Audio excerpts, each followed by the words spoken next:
Okay, folks, I am getting ready to pack my gig bag for an upcoming 2-day run in another state.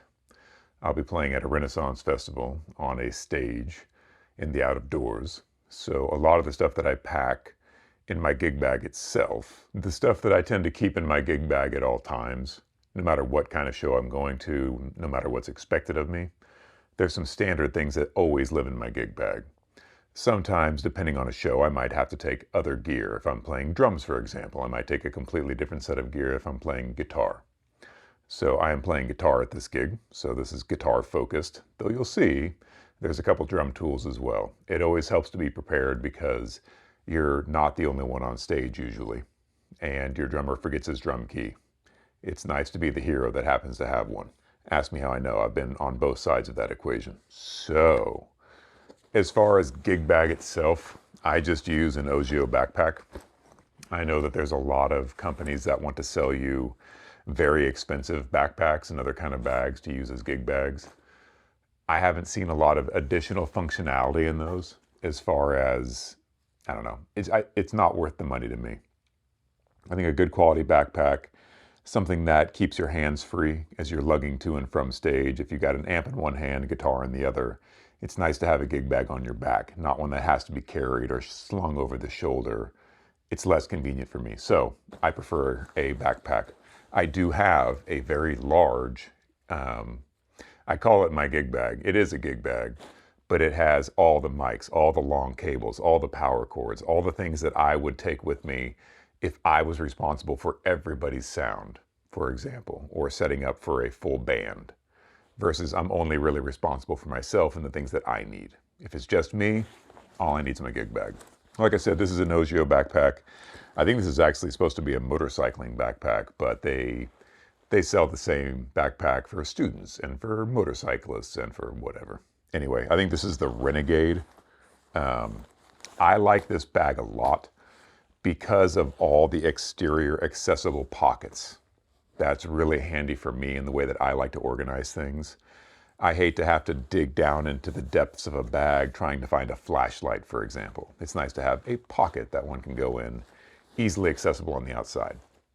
And a lot of this stuff lives in particular pockets so that I know exactly where to start searching for what I need. So, on this gig I am using music. I will be using a music stand, which is up here. You can't see that yet. And I use an iPad. I find that very convenient. However, because electronics fail and I have to be a professional, I always bring a paper copy of whatever I'm playing, if I'm using music. I try not to whenever I possibly can, but as a hired gun, you may not have the time to get everything memorized. There's nothing wrong with using music. And again, I plan on using the iPad. I've been using the iPad in the last 3 weeks of this run, but I want to have paper copies. And with this particular gig, I'm just about off of the paper entirely, which is good. I like playing when I don't have to stare at a piece of music. But if I get lost, for example, or if something happens on stage or whatever, having that safety net of being able to look and go, okay, we're supposed to be here. That's really handy for me. So anyway, a paper copy of whatever music you're playing. I do like having it in a binder with these transparency sheets. This is something I picked up back in my worship leading days. And it makes it easy to rearrange music, take notes on the paper if you need to with a marker. Keeps things from blowing around. Pro tip, those spring style capos, which I've got 2 of, I keep one in each guitar case. You can clip those over your music stand on the corners. I might demonstrate that later. Anyway, if it's outside and it's windy, you can use those to hold your music in place. Kind of a dual purpose thing. So anyway, music book goes in the back, fits nicely down inside. And then I tend to pack the big bulky things in the main compartment first. So on this particular gig, and most gigs I go to, I like to bring a big heavy duty power strip with a long cord. I think this is a 12-foot cord. This can be a lifesaver. You know, ideally, whoever is doing sound reinforcement or the venue or whatever will have plenty of outlets on stage. The number of times that has not happened in my career as a musician is too numerous to count. You know, you go to plug in and there's one outlet way back at the back of the stage for everybody. So yeah, having a power strip, long cord, metal case. This is very durable. I've had this for years. It's still going strong. You know, I'm big about taking care of my gear, but I also like to buy as heavy duty as possible. So not some cheap, flimsy plastic power strip that if you accidentally step on it, it's done. This can be stepped on, you know, by accident. It's not going to hurt the case. So it's heavy, it's big, it's bulky, and it's indispensable. So that goes in alongside of the music book. I usually don't take everything out, but just for you guys, I wanted to do a full repacking. The cord for my amp, also a rather crucial thing. I like to keep this in my gig bag. You can stick it through the handle of your amp. Good chance of losing it, etc. I don't carry a spare of these when I'm just doing my own gig. If I'm just, you know, responsible for myself, I've never had one of these fail. They're pretty durable, and again, I take care of my gear.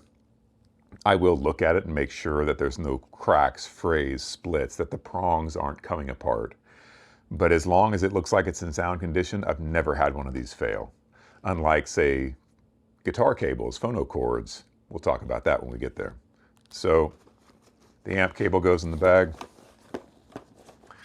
And I almost always carry just a spare, fairly heavy-duty extension cord, fairly small, with multiple outlets. This can be a lifesaver if you don't end up needing the power strip, if you just need a short run, you just need a couple outlets, or for whatever reason, you need to plug in two different places, which is what's happening at this particular gig.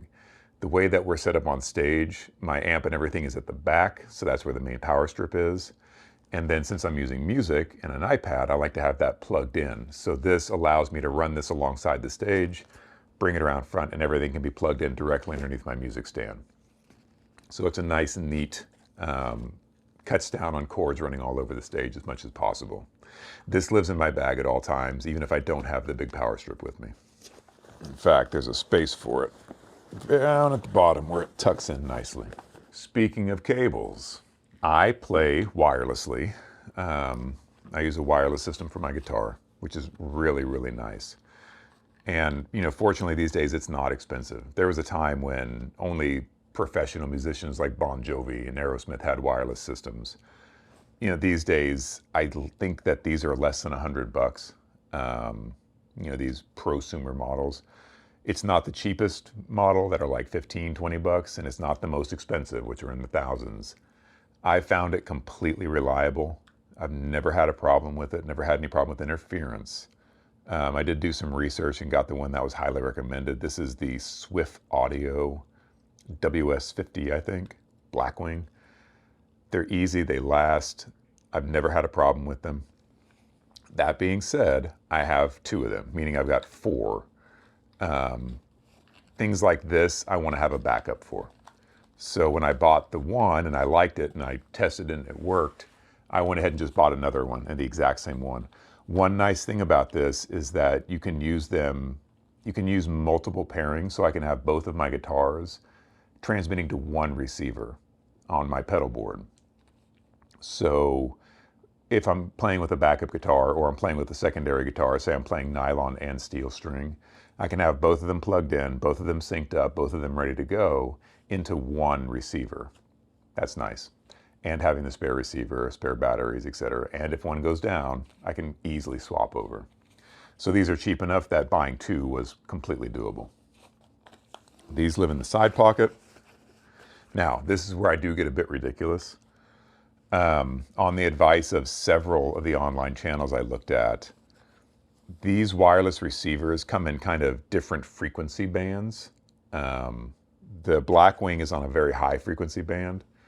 And what the guy was saying, and he seemed very, very credible, was that he's almost never had a problem, except that one time where he had a big problem with too many different wireless receivers using that same frequency in a particular place, and he started to get cut out.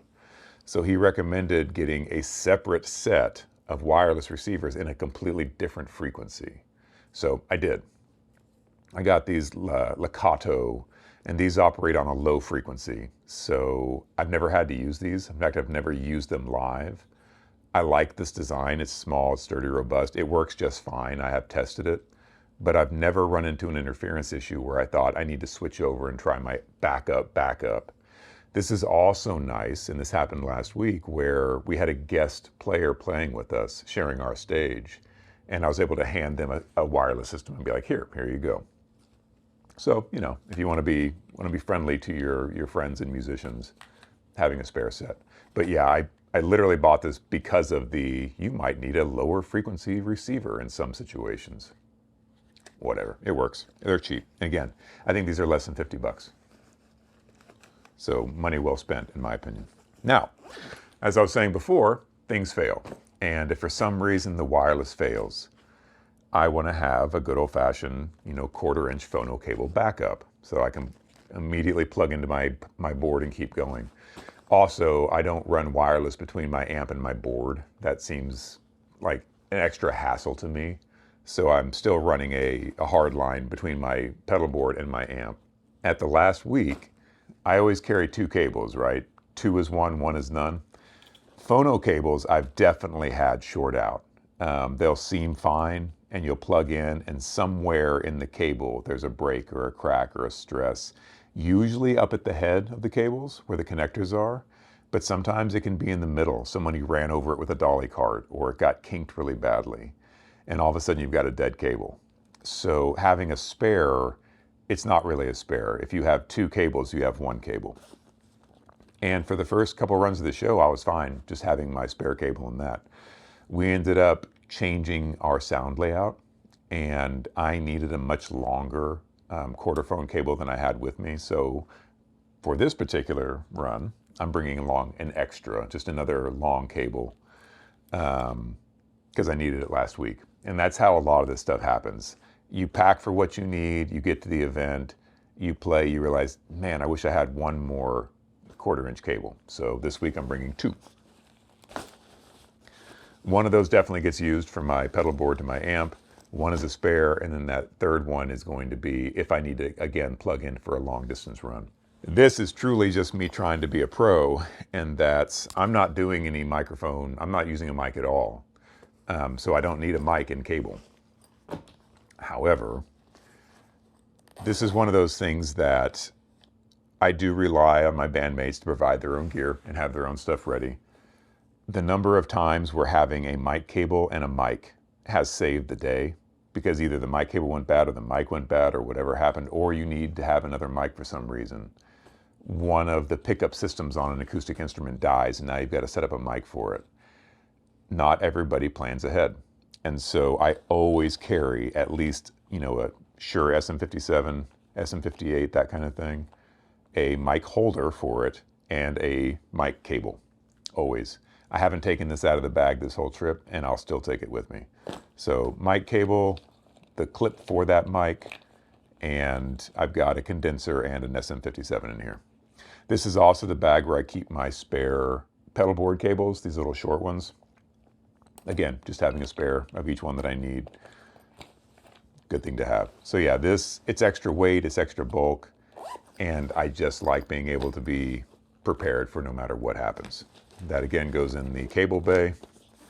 I call this a cable bay just because it's technically the tablet pocket, but it works really well for big flat things like a big roll of cables. So there's all our cables set up, ready to go. I carry my own DI box, direct input box. Usually if you're playing with sound reinforcement, the sound engineer will provide their own DI boxes, so you don't need to do this. Again, this is one of those things that, having had this and had it come in handy so many times, I always carry my own DI box. These are also very cheap. Another nice thing about a DI box is most of them work as parallel outputs. So if you need to run your own monitor or you need to split your signal for whatever reason, having a DI box allows you to do that. You go into one, you have 2 outputs coming out. So that can be really handy. This goes in the big side pocket. Haven't used it this run, probably won't use it. Definitely want to have it. This is my auxiliary / USB cable bundle. Because I'm using an iPad, I run a cable to the iPad. It's got its dedicated stand cable charger. It's got its own dedicated system. So everything that's in here is really just auxiliary. I have a spare cable for the iPad. I have a spare lightning cable for iPhone, because how many times have you needed one of those? I do keep an aux cable in here. This has come in handy. Somebody wants to play music through one of the amps, that kind of thing.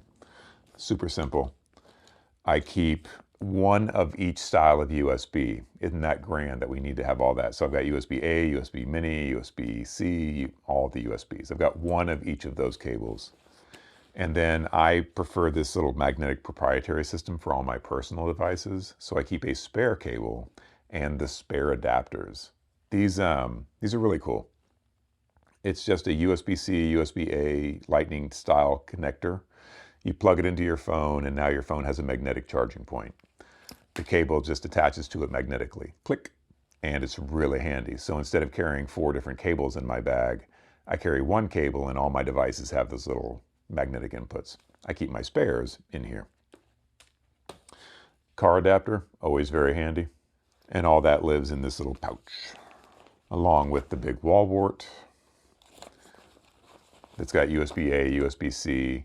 I've got a dedicated one for my iPad that also goes in here. So this is the backup bag, essentially. Yeah, ideally nothing should ever come out of this bag when I'm on stage. This is all the backups for my electronics, essentially. We do have power at this particular stage. However, me being me, I always carry a big power bank, just a big hefty power bank that can power anything that I'm using. These big iPads draw a lot of power. So if we were to lose power for some reason, and we were to play acoustically, which we can do. In fact, we did that, not this tour, but the tour prior. Being able to power my electronics is still really nice. Actually, on that tour, I had it set up where I could play through my Spark, which is also battery powered. So I could continue to play as if the power hadn't gone out.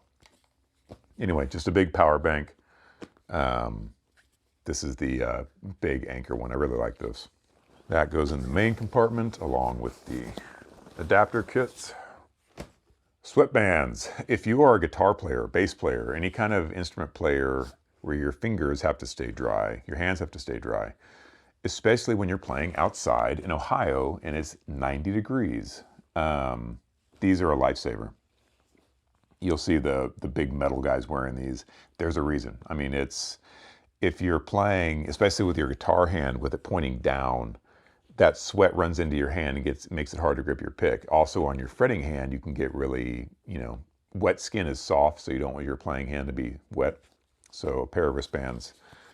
This has been a lifesaver on this particular gig. Okay, moving on to all the little tiny fiddly stuff. Let me scoot over a bit so I can reach. I am not a floor sitter. Not the most flattering thing either. I do keep a can of Finger Ease. I tried this once and found that it does really work for me, especially, again, because I'm playing out in the hot sun and I get very hot and sweaty. My hand tends to get stuck. Both the palm of my hand on the back of the neck of my guitar and also my fingers. This just helps a little bit. It's a very, very light, thin lubricant. You just spray it on the front and back of your neck and it really helps cut down on string noise and also just makes it a little bit more slippery. I don't need it if I'm playing indoors, but playing outdoors, I find it's very helpful to keep in your bag. That goes on this side. Nope, that goes on this side. I also started playing with this lovely name product called Gorilla Snot. Nice, right? This is, because I don't hold a guitar pick the proper way, I frequently drop my pick, especially if I'm playing hard and fast. And this is just it's kind of a wax. It's kind of a gooey wax. You just lightly touch on your pick holding fingers. Rub your fingers together, let it dry a little bit, and it just adds an adhesive tack to your fingertips. I've never dropped a pick using this. There are some downsides. You cannot switch over to fingerstyle because your fingers will not slide off of the strings on the guitar. So that's one downside, but I'm playing all pick on this one.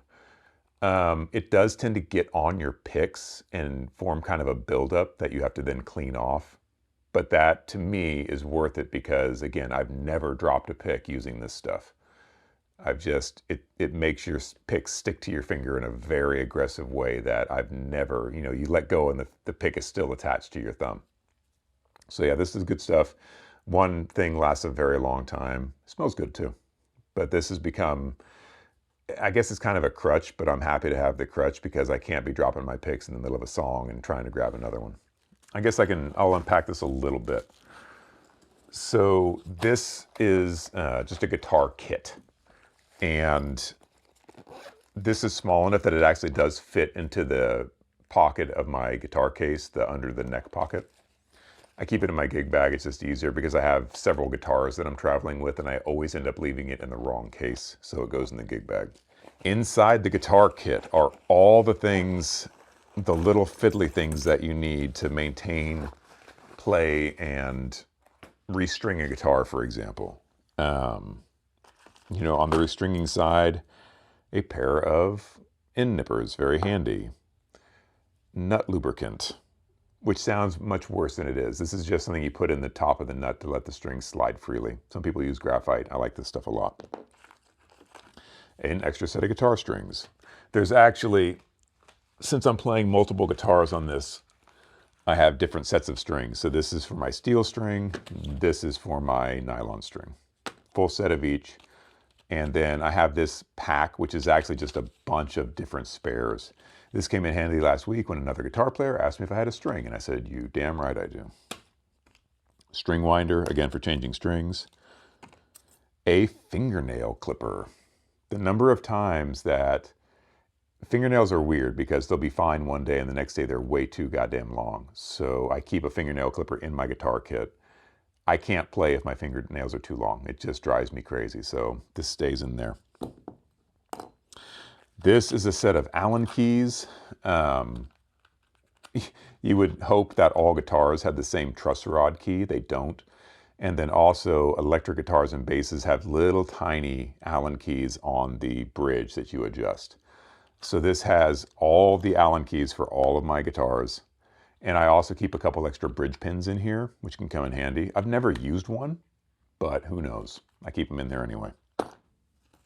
String height gauge setup. This is really handy when you're setting the action on a guitar. Instead of guessing, this gives you a much closer idea. A bag of spare picks. This is a second bag of spare picks. There's another bag of spare picks in the front. Again, you can't have too many picks. They're light, they're easy to carry. Take a bunch of picks. A spare 9-volt. Both of my guitars and my bass use 9 volts. So my bass is active, it uses a 9 volt, and both of my guitars have active electronics and tuners in them.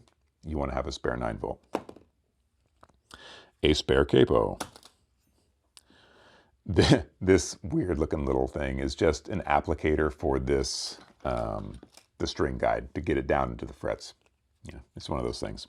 This is a cool little thing. This is a strap lock, and this is a spare strap lock. You can have mechanical strap locks on your guitars and basses. This works with a regular strap pin. I think that's what it's called. You put a regular strap over it and then you lock it on with this. It's just a little piece of rubber that has a handle on it.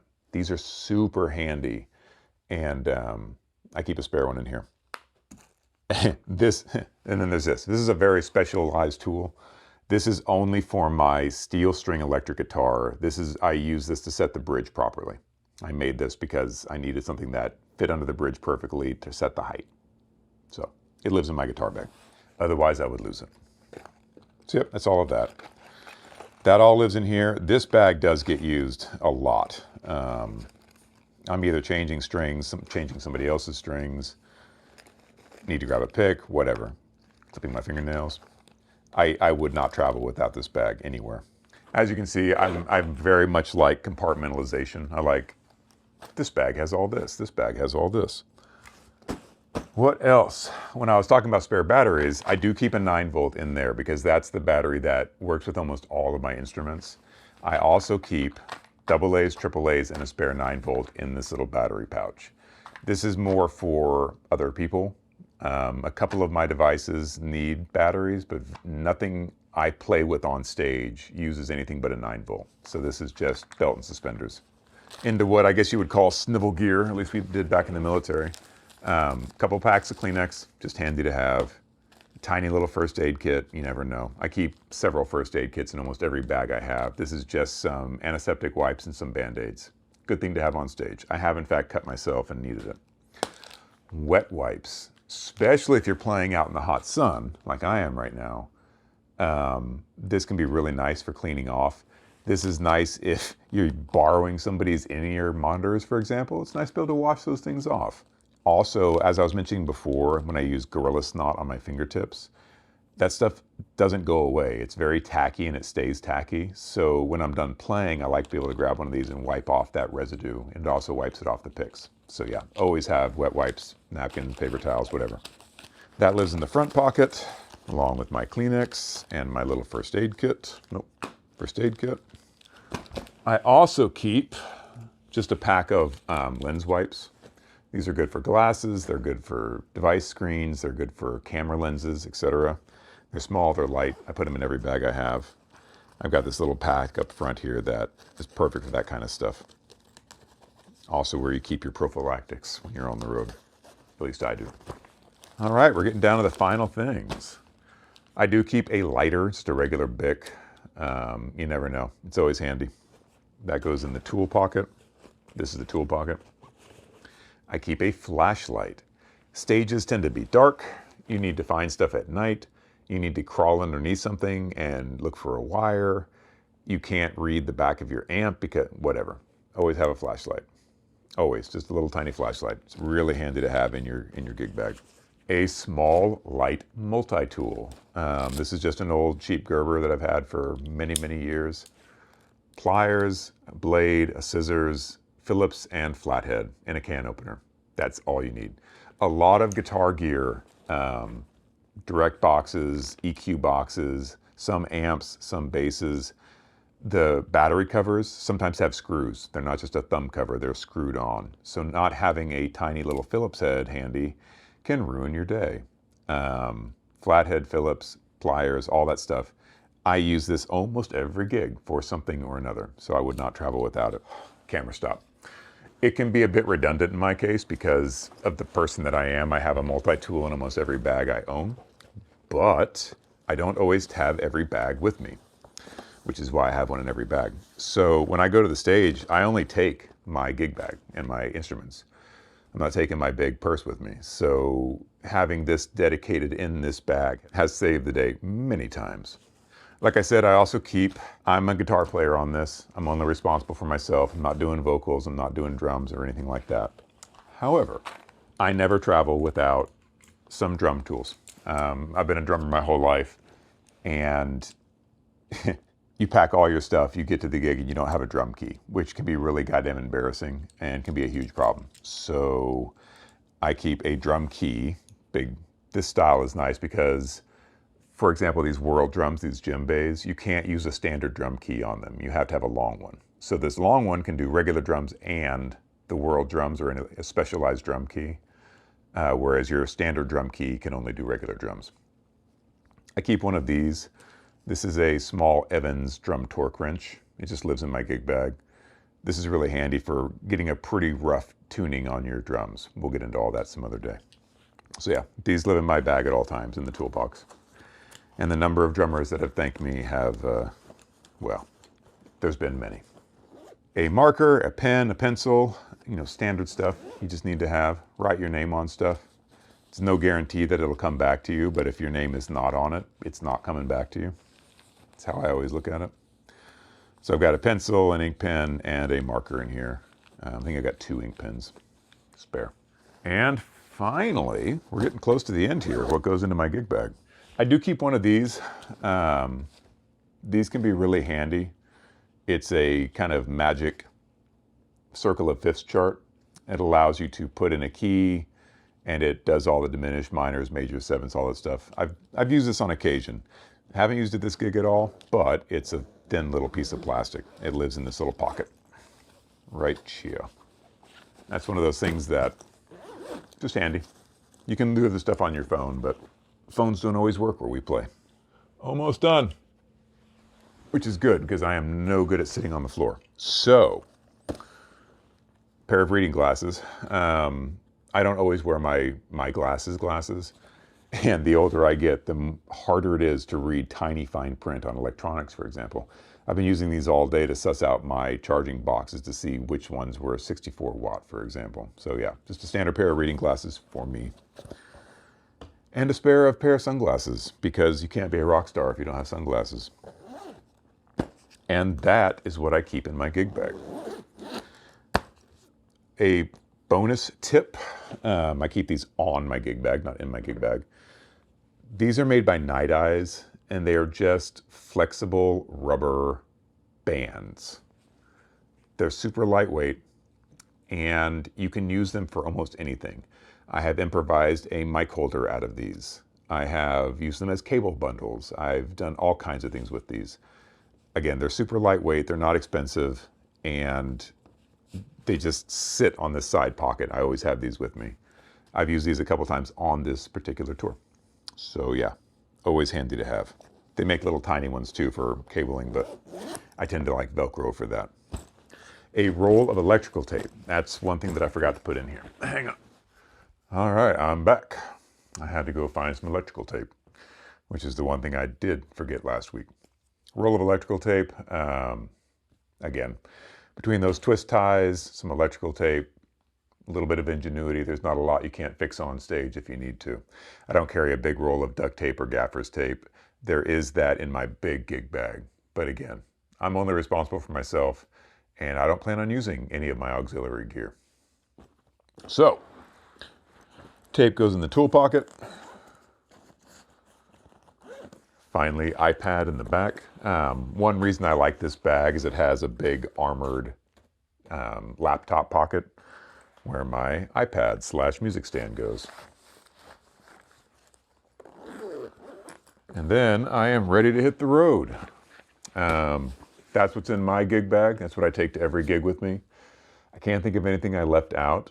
I have paired up and paired down over the years. I tend to overpack, as you can see. You might think that this is overpacked, but to me, this is the bare minimum of stuff that I would take, just to make sure I've got all my bases covered and that I can be the hero of the day if the vocalist drops their mic, or if the drummer loses a key, or whatever. Another guitar player needs some strings.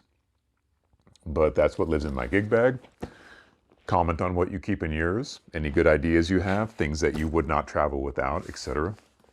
And I hope you enjoy. Take care.